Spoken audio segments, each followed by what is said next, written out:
நபித்தோழர் சொல்கிறார், அந்த பேரித்தம்பளையினுடைய அந்த பையை தூக்கி எறிகிறார்.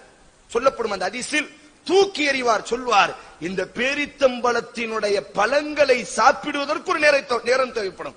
ஒரு 5 நிமிடம் தேவைப்படலாம், ஒரு 10 நிமிடம் தேவைப்படலாம். அந்த நபித்தோழர் சொல்வார், இந்த யுத்தத்தில் ஷஹீதானால் சொர்க்கம் என்ற அந்த வார்த்தையை கேட்டதற்கு பிறகு இந்த பேரித்தம்பளத்தை சாப்பிடுவதற்கு தேவையான அந்த நேரம் கூட தூருல் வக்த், இந்த உலகத்தில் நீளமான நேரமாக இருக்கிறது, அந்த நேரமும் எனக்கு வேண்டாம், நேரடியாக நான் சொர்க்கம் நுழைகிறேன் என்பதாக உடனே அந்த நபித்தோழர் சொர்க்கத்திற்கு நுழைந்து விடுவார்.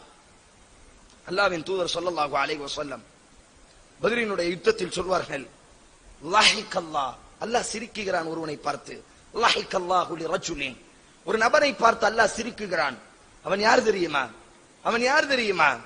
யுத்தகலத்தில் எந்த ஒரு ஆயுதமும் இல்லாமல் வெறும் கையை கொண்டு யுத்தம் செய்து ஷஹீதாகி சொர்க்கம் நுழைகிறானா இல்லையா?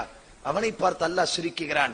இந்த வார்த்தையை கேட்ட அந்த நபித்தோழர், அல்லாஹ்வின் தூதரே, ஆயுதம் இல்லாமல் யுத்தகலத்திற்கு சென்று ஷஹீதானால் அல்லாஹ் சிரிக்குகிறானா? அந்த ஹதீஸில் வரும், தனது வாளை அப்படி உடைப்பார், உடைத்துவிட்டு தனது கவசத்தை தூக்கி எறிந்து விட்டு உள்ளே செல்வார். ஆம், நான் ஷஹீதாக வேண்டும், நான் சொர்க்கம் நுழையும் பொழுது என்னை பார்த்து அல்லாஹ் சிரிக்க வேண்டும்.